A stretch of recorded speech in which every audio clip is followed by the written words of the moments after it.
Kanaaf ani wangeelatti yeella'uu jennume maaliif yeelloftan inni humna ani wangeelatti yeella'u jedhame inni humna waaqayyooti ani wangeelatti yeella'u inni humna waaqayyooti ati kana jenna ani wangeelatti yeella'u inni humna waaqayyooti humna waaqayyooti inni sakanaaf ani itti yeella'u Roomee boqonnaan tokko lakkoofsi 16 yeellootu jira bara sana keessa wangeelli Qolaasiyaas boqonnaa tokko lakkoofsa 21 fi 22 Qorontoos lammataa boqonnaa 5 18 hanga 20 Waaqayyo nuyiif isa walitti daraas nuyiif mataa isaa walitti daraas nuyiif Waaqayyo walitti daraas ሰማይና ምድርን አስታረቀ nuyiif biyya waaqaatiif biyya lafaa walitti daraas biriijii godhe tokko nuyiif walitti daraas ammayyuu namoota uffadhu jedhamu akka nuuf hin badhimne akka nu fajjii ofitti illee of hin balleessu akka nu nama hin balleessu akka laga keessatti of hin darban akka marsii kunneen duun mataa keenya fudhachuu akka dandeenyu namooti waaqa akkasii hin godhamu tokko nagaadhaas mataa keessatti jirtu gooftaan kun dhibee gaafatan jechuudha namooti baay'ee isinumaaf isinii walitti daraase waaqayyo isinu mataa keessanii akka waaqayyo walitti daraase darga keessanii laalla ta waaqayyo walitti jechuudha nuyi walitti daraase lam ofitti nu araarse tokko rattaa taraarse nagaasaa taraarse lama sadaffaa walii keenya walitti daraarse sadi kana hojjetu waaqayyo jireenya keenya keessatti jechuudha waaqaaf lafa walitti daraarse mataa keenya walitti daraarse akka nuuf fudhannu akka nu nama taanee jiraan akka nu ulfina isaa beeknu akka nu ofamannee eenyummaa keenya fudhannee jiraan nuyi walitti daraarse lama sadaffaa obboleessa keenya akka mataa keenyatti akka nu jaallannu godhe waaqayyo kanaaf inni humna waaqayyooti transformationii dhugaa jijjiirama dhugaa inni kennuu danda'u humna waaqayyooti kanaaf itti yeella'u maaliif itti yeella'uun barbaachise bara Phaawulos keessa Greek civilized biyya ta'e yaadattu Ameerikaa fa'aatirraa fuudha Yurooppii mataa sadii Room Greek mataansa Greek bara sana irraa darbe malee Oromoon akka irraa fudhate malee biyya civilized ta'e Room akka kan beektu macaafa qulqulluun hedduun isaanii history kan isaan haasa'an bara sana keessa bara akkasii kana keessa kiristiyaanummaan yeelloo sheemii guddaadhaan kiristiyaana jedhanii haasa'u kanaaf wangeela lallabuun doofummaa bara sana keessatti ani kiristiyaana jedhanii mataa ol qabatanii deemuun yeelloo salphina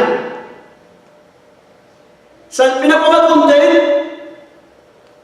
ari'atama guddaa persecutionii guddaa kanaaf Phaawulos Ximootewoos jalqabaa boqonnaa 3 lakkoofsa 1 irratti eenyullee ano episkophoosii jedhee yoo of nan ka'a jedhee waan gaarii yaadeera inni jedhu namooti hedduun positivatti duudii sanaan akka jechuu miti qalmaaf waan qophaa'eef abiddaaf waan qophaa'eef dhagaadhaaf waan qophaa'eef salphinaaf jibbamuuf waan qophaa'eef namni sun cimaa caaqaamu jechuudha sinitti namni episkophosummaa barbaade yaada gaarii qaba garaasaa keessatti sookee gaariidha baga godhe jechuun namni sun du'aaf nama qophaa'edha fedhee nan du'a wangeelaaf nan du'a nama jedhedha kana jechuun gidiraa guddaa qaba kana adda baasanii beekuun ergaa Ibrootaaf barreeffame beekuun baay'ee barbaachisa kanaaf ari'atama guddaa qaba bara sana keessa klaasiin namoota kiristiyaanotaa hedduun hiyyeessota baay'een isaanii hiyyeessota baruma keenya kana yoo qabneerra kuchichannee beekaa mataa gadi qabannee duufatannee chatiin beekaa cimmii jedhama afaan amaariffatti cimmiiti taanee waan tokko dubbatamu abaluu cimmiiti jechuun waan gaarii nutti fakkaatu bara sana keessa jiru beekaa qusissannee jiraatu yoo kana dhabbee dhiibbee faashinii duukaa buunee sana tuuntee jechuudha akkas turu bara sana keessa jechuudha kanaaf bara sana klaasiin namoota hedduu kiristiyaanotaa namoota qabeenya qabanii hiyyeessotatu gara gooftaatti baqatu bara sana keessa namoota mana namaatti hojjetan garboota jedhamu jechuudha. Slaves jechuudha. Achi keessa baay'atu. Qorontoos jalqabaa boqonnaa 11 lakkoofsa 34 kaatanii yoo laattanii waa'ee gadaa kan inni haasa'u. Waleegaa taxabaabaqu inni jedhu keessumatti lakkoofsi 33 taxabaabaqu inni jedhu waleegaa inni jedhu inni tokko tokko hangafee hin nyaatin yookaanis irbaata gooftaa hin fudhatin waa'ee irbaata gooftaati kan inni haasa'u. Gaafa irbaata gooftaa fudhatanii addaddummaatu jiraatu. Warri mana namaatti galanii warra tajaajilan manatti ciibsanii luka isaanii dhiqanii fi mana qulqulleessanii booddeedhaan dhufantu jiraatu. Isaanii daftaniitu sanatti hin ga'in hin nyaatinaa isinii irbaata gooftaan fudhatinaa waleegaa waan jedhuufi yeroo sana keessa ani kiristiyaana ofiin jechuun salphina jechuudha. Kanaafi kaleessa sandagee keessa namni harka isaanii qabu anoo jechuudha. Anan naqalaa irratti qabamee beeka. Salma gara waraasuutu se. Maali harka koo yoo itti beektu eessa waan jechuudha. Namni akka namaatti nu ilaalu bara isaanii keessas bara keenya keessas dhiyoos akka nama sammuu qabuutti hin ilaalamnu amma ulfina arganne maali? Namoota kireezii ta'an jedhamnee kan nu beekamnu bara sana keessas akkas ture. Kanaafi fakkeenya kaleessa fudhadhe keessa obboleessu keenya dokteeriin haasa'e keessa mucaa dinqee jedhamtu tokkotu jirti turte dinqeen ari'atamuu baqattee mana namaatti fiigaa turte. Reebicha warra milishaa warra dargii baqattee jechuudha. Isa booddee lubbuu ishee oolchuudhaaf jettee gaafa seenaa dhugaadha. Namni kun kan inni nutti haasa'u balbala namaa rukuttu dubartittiin balbala barratti maal taate balbalatti banate. Angoo miti kun qoteeshanii sanitti beela lafaan dhagee kaleessa dhagee. Gaafa gatu boleetti dinqee jedhamtu tokko argite. Dinqeen eenyee. Kanaaf sitti balballi hin baname. Sitti cufama malee akka tuduutti. Sabooddee lafatti amma danda'an qaxaxaxanii mataasee doomee babbaqassaniiti. Akkasittiin wangeelli. Kanaaf yeelloofnu Phaawulos kan inni ittiin jedhu kanaaf namoota meeqatu ija jabinaa wangeela irra namoota meeqa bar tokko dhugaa ta'e hin abiddatu mana qabateedha. Abiddi mana qabatee mucaan mana keessatti hafte dhageessanii ta'uu danda'a. Ana mana gargaara. Mucaan mana keessatti hafte. Gaafa ala dhaabatanii ilaalanii abiddi mana qabatee balololololololol jedhee boba. Isa booddee harmootiin guyyaa keessa laata miti mucaa koo jettee ani mucaa akka mucaan si achi keessa jirtu namni yaadate ture. Mucaa koo kanuma jette utaaltee abidda keessanitti mucaa ishee oolchuudhaaf. Dhattee mucaa ishee bira keessa. Mucaa ishee abidda keessaa fuutee hammatti. Fuulli ishee labalabamee harki ishee labalabamee hammi fuula isheetti xabaasaa taatee namni gargaaree oolche. Mucaan gargaarsa haadhaatiin akkeettiin ooltee guddattee nama taatee iddoo tokko geessee gaaf tokko umurii heerumaarra geessee kaadhimisee haadha ishee gaafata. Haadha qabdaa haadha keenyatti agarsiisii ittiin jette. Haadha ishee agarsiisuu yeellofte.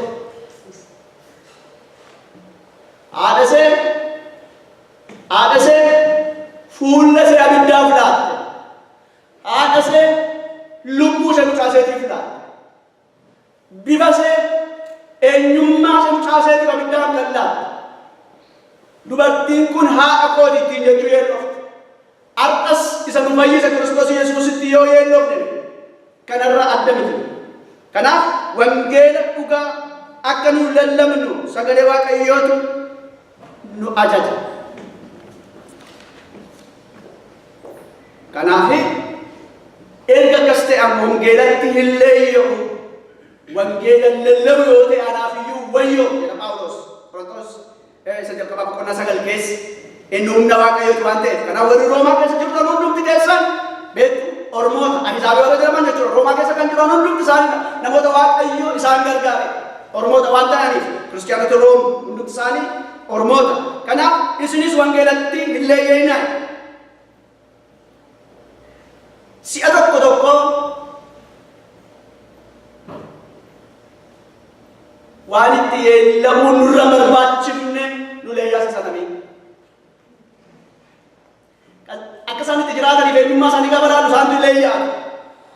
Warra dalagu, warra qoricha hojjetu, warra xonqaayitti mana isaanii dhaqutu nu doorsisaas. Waaqni keenya waaqa salphaatti ilaalanii nu baay'ee addaraasha keessatti kan waaqayyo waaqeffannu dhoksaa keessatti wanti nu dalagnu kan keenya addabaabaayya garuu isaan qafaan caale nu leeyyaasisanii dhoksaa isaanii of dhossanii bukoo isaanii of dhossanii nuyi leenca Yihuudaa isa du'amoo eegee Kiristoos Yesuusin akka nu dhugaan baane akka nu isatti yeennu nu Yesuus Kiristoos gooftaan. Kanaafi si'a tokko tokko isaaniin cabsinee dhugaa ba'utu nurra jira. Maaliif sababiin Phaawulos itti leeyyamu akkana jedha. Inni humna waaqayyo waan ta'eef jireenya namoota kan jijjiiru wangeela waan ta'eef Yohaannis boqonnaa 17 isa keessa jireenya jira Kiristoos Yesuusin argachuun jireenya bara baraatu waan ta'eef eenyummaa keenya kan jijjiira isa waan jedhee haasa'eef adressii keenya eenyummaa keenya maqaa keenya seenaa keenya kan jijjiira isa waan ta'eef mana waaqayyoo qofa walqixxummaatti kan deemu gara sana isa dhaga'e. Developing godhe malee xiqqoo. Mana waaqayyoo qofa lafti nuyi walummaadhaaf ta'e. Akimi doktorri keessatti argattanii bira taa'uu rakkisamanii mana kana keessatti kan nu wambarii tokko ta'e. Warra naasaa asii ol balali'ee naasaa bira dhaqu lafti nuyi itti deemu iddoo kana. Posiishinii keenya tun jijjiirre. Qixxee manaa jalitti lafti nuyi deemu iddoo kana. Pirezidaantii biyyaatti lafti nuyi itti deemu posiishinii mana waaqayyoo keessa dhufa. Namni sini kan wanta naasawutti. Warra kana baala jechuudha jechuudha. Mee warri sini kan wanta naasawutti jiru. Keeshi. Walqixxummaan lafi jiru.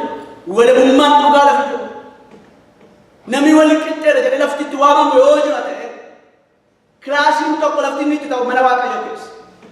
Alaqaa wajjin, biyya bulchaa wajjin, dookterii wajjin, profeesarii wajjin walqixxee teessuma tokko lafti inni itti ta'u mana waaqayyoo keessa. Kanaafin awangeelatti yeennu Phaawulos warra Roomaas itti leeyyamuun isaanirra hin jiru.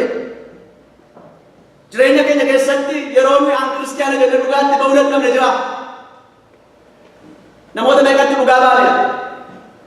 Namoota meeqatti Kiristoos Yesuus lafa inni nu fide dhugaa baane? Baay'ee wangeela lallabuun kompleksii miti. Kana wasaasabnu akka ittiin hin fayyadne namootatti salphina kana keessaa na baasa kana keessaa harka na qabe.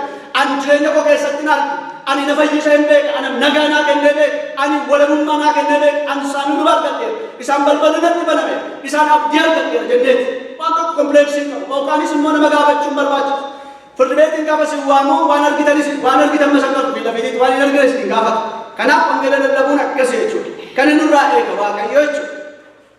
Efesoon boqonnaan 2:1-3 eenyu akka turre haasa maal እንደነበር ቀድሞ የሌት ቦዴት ቀንዴሩ ይረደርባ ከኛን ጩቡ ከሰ ጩቡዳን ዱጎት ቱሬ ፓስተንሲ ቱሬ አመገሮ ቀስሚት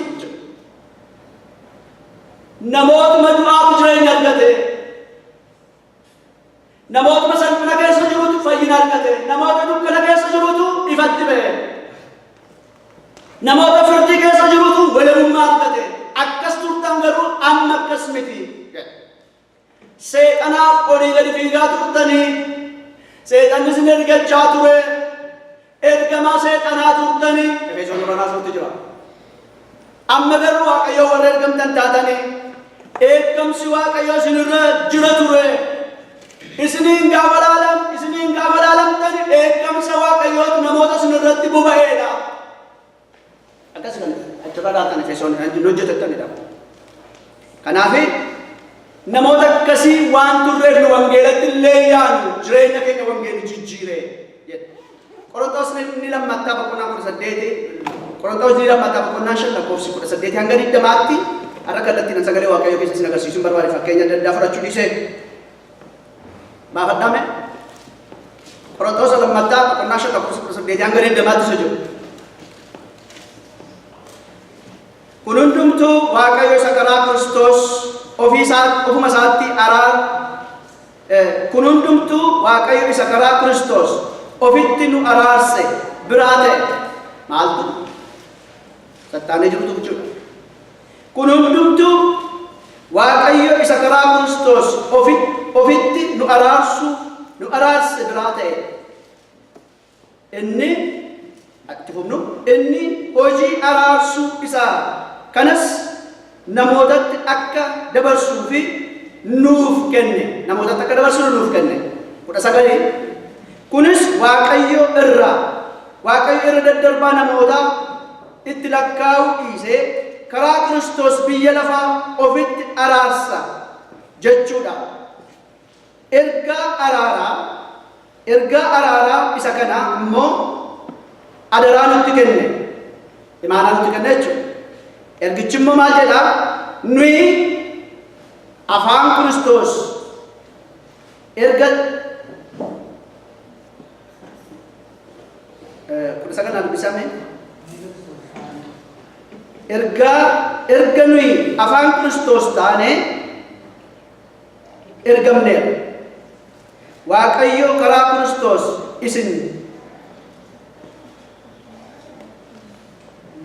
isin dhageessisa. Waaqayyotti araaramaa jennee qooda Kiristoos taane isin hin kadhannaa jedha. Kanaaf walumaa galatti Qorontos inni lammaffaa boqonnaa 5:18 wantoota inni jedhu isin gaafachuu barbaade. Nana Kiristoos keessatti maal nireen baasaa dubbisa siin jedhe. Nana Kiristoos keessatti paartii isaa maal iddoo kamiidha?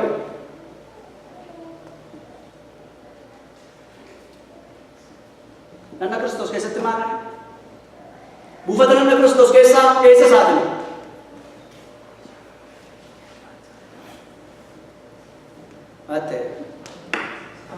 Afaansa. Maal isaati nuyi? Amma nuyi afaansa. Buufata Nana Kiristoos keessa nuyi afaansa. Afaan Kiristoos amma iddoo kanatti jechuudha. Hojiin keenya maal? Jira dhaabasa. Hojiin keenya araarsu warri biraa. Hojiin keenya afaan isaati nuyi hojiin keenya ergamoota isaa qabiyyeen ergaa keenyaa የመልእክታችን ይዘት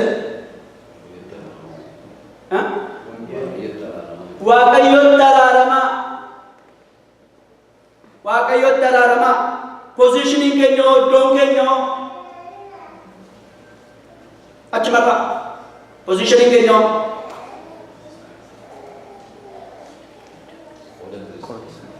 qooda Kiristoos karaa keenya isin dhageessifata ambaasaaddaroota kana fakkaana mana Waaqayyoo keessatti akka itti nu ilaalaa Waaqayyo. Kanaaf nanna Kiristoos keessatti nu buufata nanna Kiristoos keessaa nu afaan taane jechuudha.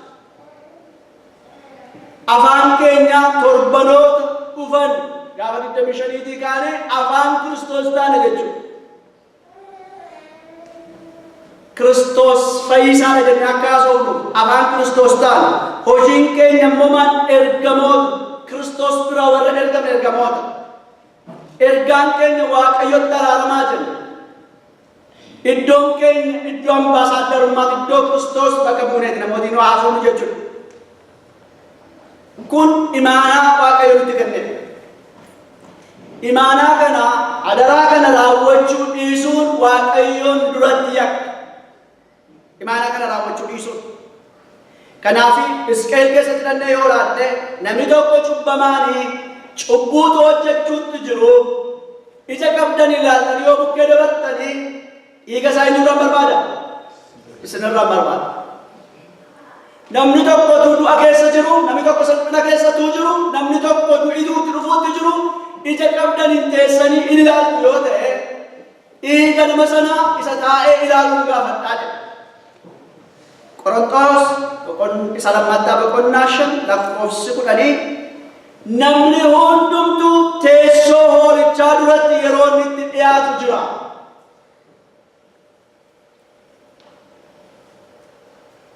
Erga tajaajila hundaa kanaa jalqabee gaaf tokko Waaqayyoon isin taasise. guddaa kana jalqabee gaafto waaqayyo kan isin taasise arga keessan ilaaluun barbaada.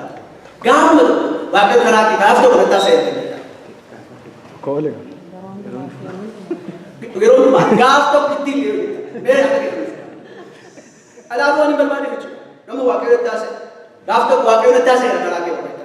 Argitan sina eebbis kooftaa. Gaafa fuula hoolicha kan gadhiisaa kan gaafa fuula hoolichaa bira ani isaan fayyada namoota jiran yoo ka'an abidda kan na oolche jiru gaafa Qorontoos jalqabaa boqonnaa sadii dhattanii gaafa laatan lakkoofsa kudha dheeraatan tajaajilli nama hundumaa abiddaa qubata.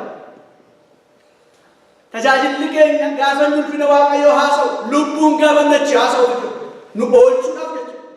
Kanaaf akka sagalee waaqayyootti namni hundumtu teessoo hoolichaa dura taa'a. Qorontoos jalqabaa boqonnaan sadii lakkoofsi 10 isa walitti tajaajilli keenya abidda rakkinni qoramee ilaalamu. Kanaaf waaqayyo privileejii nu qopheesse. Afaan isaa nu godhatee nuun haasa'u. Hin haasa'u jechuun gocha. Hin haasa'u jechuun fuula waaqayyoo duratti yakka. Ergi hin haasa'u jechuun yakka ta'ee namni hundumtuu nanna Kiristoos keessatti kan jiru afaan Kiristoos akka inni ta'u barbaada waaqayyo. Waldaan kiristaanaas kan isheen haasa'utti jirtu kan. Maatiyos boqonnaa 28 yoo dhattanii dubbiftanii ergama guddaa akka ta'e Great Commission isa jedhamu jechuudha. Taallaa kutaluu gosa jennu jechuudha. Ergamni kun ergama guddaadha. Ergama guddaa waan ta'eef Phaawulos Ximootiyoosiin lataammanus sooshaalaas namoota amanamanitti adaraatti kenne jedhe. Maatiyos boqonnaa 11 lakkoofsa 28 irratti gara gogottaadha gooftaan yaadattanitti. Maatiyos boqonnaa 11:28 irratti gara gogottaa haga sanarra kaa'a. Aan boqonnaan isinii kenna. Iddoon boqonnaa kootii, iddoon boqonnaa keessanii ana. Ani garraamidha. Anatti madda kottaa gara koo boqonnaa argadhaa. Wadanee gara koo kottaa nagaa argattu boqonnaa argattu. Maatiyos boqonnaa 28 hanga 20 immoo deemaa. Namooti gara isaa dhufanii karaakterii isaa fudhatanii jireenya isaa fudhatanii fedha isaa fudhatanii yaada isaa fudhatanii foon isaa fudhatanii urgaa jireenyaa fudhatanii gara biyya lafaatti akka isaan deemanidha waaqayyo. Akka isaan ta'anii hafamu. Kanaaf warri gara isaa dhufne deemutu baay'ee. Kakuu moofaa keessa namootatu gara Yerusaalem. Mana qulqullummaa barbaacha gara Yerusaalem. Kakuu haaraa keessa jechuudha. Kakuu moofaa keessa jechuudha. Kakuu haaraa keessa wan Kiristoostu deemee namoota barbaada. Waldaa kiristaanaatu deeme. Nuyin deemaa nuti. Gooftaan miila keenya heemu. Ameen. Kitaaba tokko akkas jedha. Maal jedha? Applied New Testament Commentary peejii 359. Akkas jedha. If we have received salvation, do not tell the good news of salvation to the others. We will be like a man who borrowed money but refused to pay it back. Liqii fudhanne nama liqii fudhatee idaana irra jiraate idaana irraan qabdu siin kaffal jenne fakkaanna. Ofii fayyina arganne fayyina ofii arganne nama alaachuu yoo jiru. Gati dhiiga Kiristoostu nurra jira. Dura gati cubbuun nurra ture beektu kan. Dura gati cubbuun nurra ture. Gati cubbuu keenyaa gooftaan nurraa kaffalee baasee amma immoo gati dhiiga isaatii nurra jira. Gati dhiiga isaatii gati dadhabbii isaatii dandeesnee hin baasu. Garuu atleast gara waaqayyoo boqochiisuudhaaf Kiristoos fayyisaa jennee namatti himuun dhugaa namootaa bahuudha kan gooftaan nurraa barbaadu. Kanaaf idaara kan nurra jiru beeku yoo xiqqaate kana goonee gara waaqayyoo boqochiisuudhaaf firdi jedha ooluun kan keenya. Adaraa kana bahuun kan keenya. Nuyi abboota imaanaa Qorontoos jalqabaa boqonnaa 4 lakkoofsa 1 irratti imaanaa namoota nutti kenname lubbuu namootaa abidda keessaa akka baasu. Kanaaf idaan nutti kenname kana kan nuyi irraa baasuu dandeenyu guddina kana kan nu agarsiisuu dandeenyu Kiristoos Yesuusiin dhugaa ba'uudhaan. Imaanaan akka nurra jiru sila isinitti meera Qorontoos lammataa boqonnaa 5:18 irratti isinitti meera.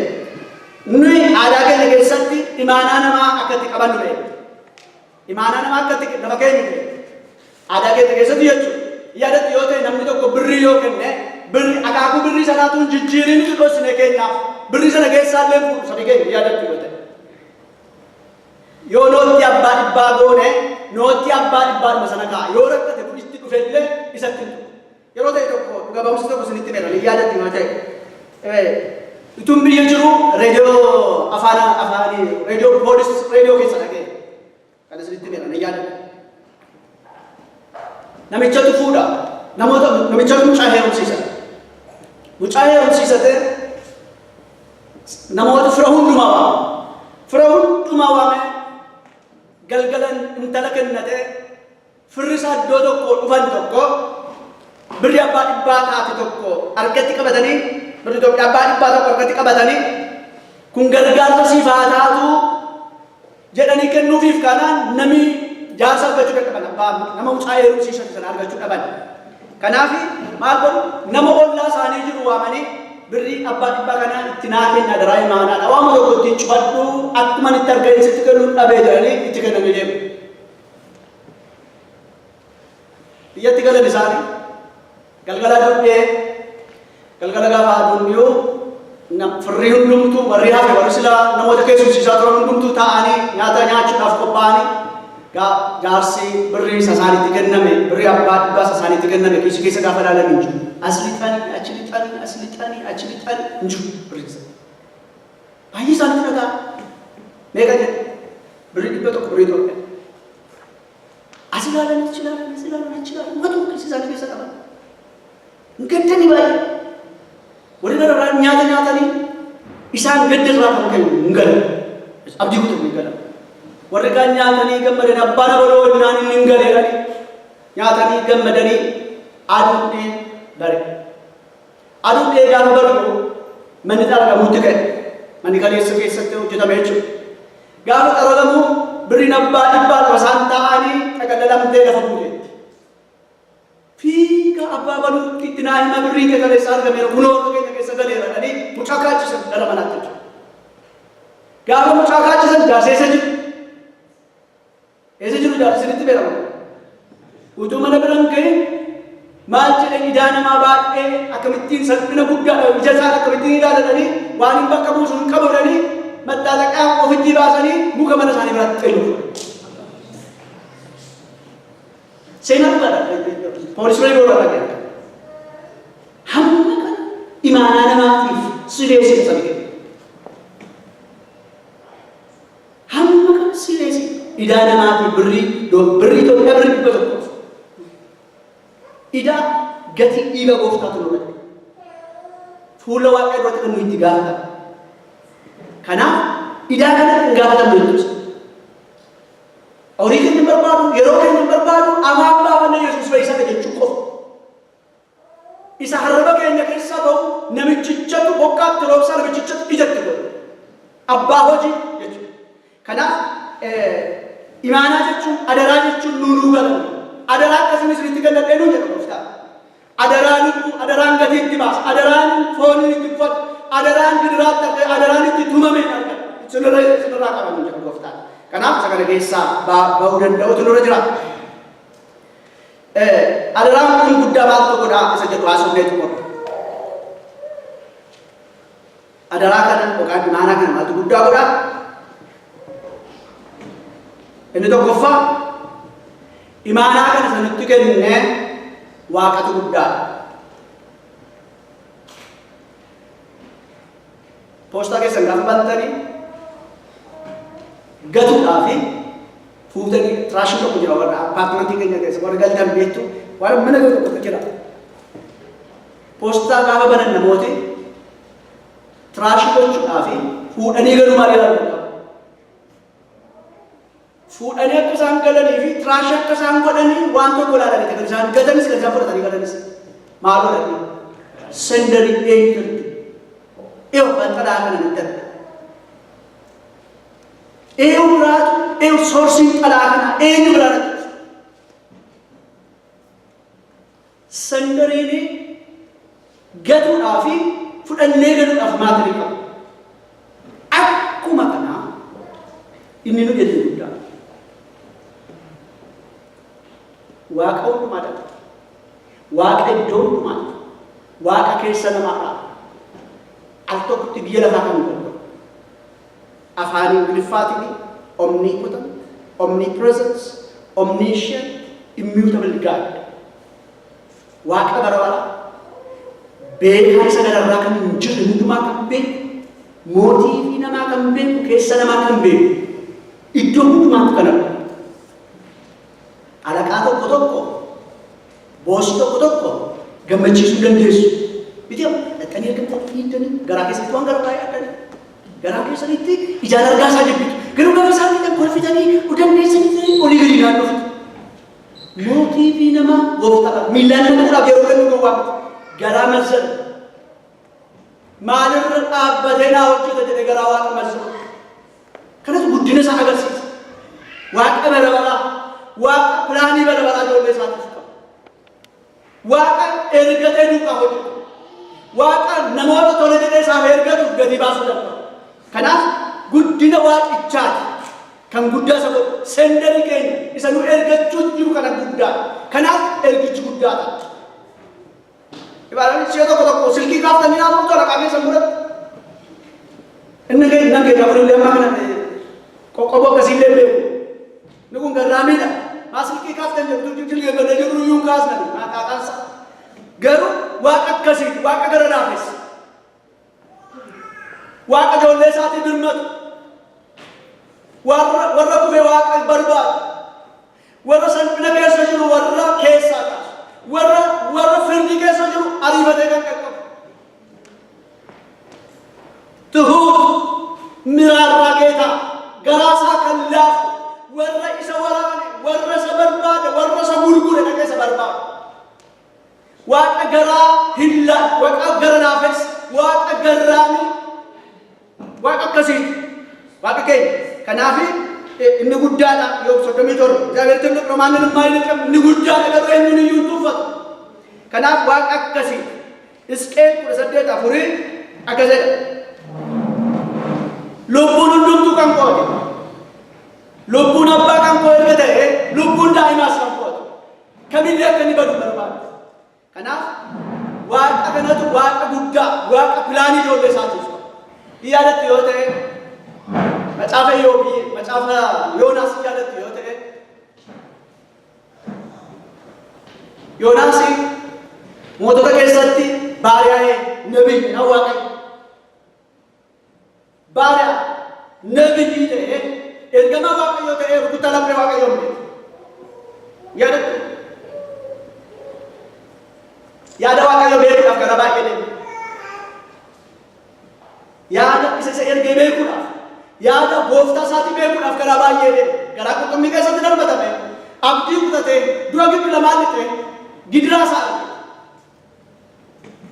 isa bodde wa kayo paranya denda satu dubate muka tipikelce muka raturu bide muka ni alkanto ko ratipikelce se aka ko ratipikelce gati tu saat ko erat ko se ari sa tagar si se inar mari marte mari tu ase muka ko man orang tu bos deh, masih tahu, malu tak, malu, lagi mari kerja, anak tu kerja, anak tu, full lagi berarti, demen tu, mari tidak ada jas, sebab bau gemusan benda, abis dan kami tu barang ko mari dibuat, erikuci asal ko masuk, magelang ko kita dibuat, benda tu sebab kena barang ko kena rasa, karena amalesa wak gerana, wak budak. Wak badisa nama akan berban kante beku dan jauh raja.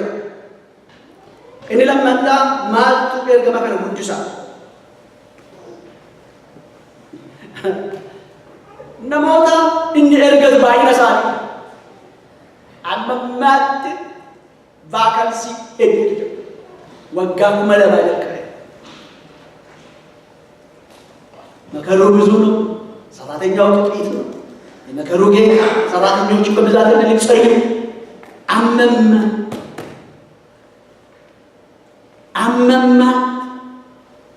maayimola vaakans bakka kan hin guunne ammammaatti hin guunne kan isin dhumummoo ijoollee yuunivarsiitii deemte adii gurraacha dheeraan gabaabaan yuunivarsiitii deemte ijoollee damma isaanii yuunivarsiitii deemte gurraacha diimaa manaan jedhee faarsaa deemte ijoollee adii dheeraan gabaabaan baakgiraawundiin ilaala. background sanyiin ilaala tsootaan ilaala የትምህርት ደረጃን ilaala waan tokko kan itti hin qabaatin waan tokko hin qabaatin physical examination tokko hin qabaatin lixuun hin danda'a ati digirii baata ati haasaa beekta ati oraatariidha ati garattaa isaanii iyyuu hin beektuun haaleluyyaa ati dheeraan ati lamaarratti ati digirii qabda inni kan shan qaban torba qaban furdaadha jedhe paawundii kiiloo keenyaan barbaadu inni barbaadu garaa qajeelaa qofa namoota akkasiiti waan akkasiiti waaqa keenya kanaaf hojiin kun bal'ina hojjettoota isaatiitiin guddasa ergi waggaa 2,000 namni numatti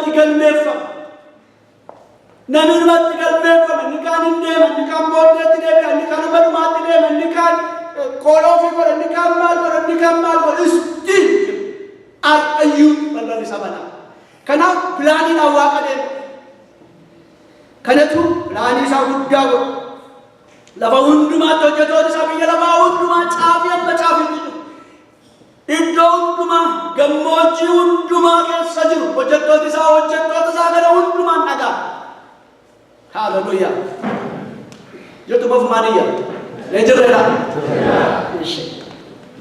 iddoo hundumaatti hojjettoota isaa miliyoona meeqa yoo ta'an si'a tokkicha yoo xiyyan aansar maashinii kan hin barbaanne al tokkicha dhaga'ee kan isaan danda'u humna barbaachisu streensiidhaan barbaachisu ayyaana barbaachisu gooftaa isaa saba isaa duukaa kan dhaabatu ergee kan booddeetti hin deebi'u ergee kan hin deebi'u omnipresence iddoo hundumaatti kan jiru nu bira kan jiru daarfuuriin namoo Sudaan Saawus Afrikaa si'a tokkicha biyya lafaa hundumaa guutee kan jiru kanaaf hojii isaa guddaa kan godhu ergama guddaa kan godhu isa kana inni sadaffaa ergama kana guddaa kan godhu kaayyoo ergamichaa eessarraa kan kaayyoo ergamichaa wanti nu biyya lafaa keessatti jiraannu hundumtu permanentinaadha waan yerooti ጊዜያዊ አንተ ፐርማነንት እንትና ዋንተ በርበራና በተግራታ ዋንተ ተመነተ ዋንተ ነው ትጅሩ ሁንዱምቱ ዋንተ ነው ጋባላት ተሞኑ ሁንዱምቱ ዋንተ ነው ግድራት ተርኩ ሁንዱምቱ ዋንተ ነው ይዱጋ ለቀሙ ሁንዱምቱ ዋንተ ነው ይዱካ ቦኑ ሁንዱምቱ ዋንተ የሮቀነ ወስቲ ወሩ ሁንዱምቱ አርከኑ ከገይ ነገይ ቦር ባሉ ባሉ እትሹ መምደር ራሻ እሰይ ለነኑ ዘራፍራ በቡቦ ይችላል everything wantu dumtu yeroo kaayyoo waaqayyo ijoollee isaatii qabu kan bara baraati kanaaf waaqa bara baraati namni bara baraan akka hin gubanne namni bara baraan akka hin boonye namni bara baraan akka abidda keessatti hin gubanne afaan taane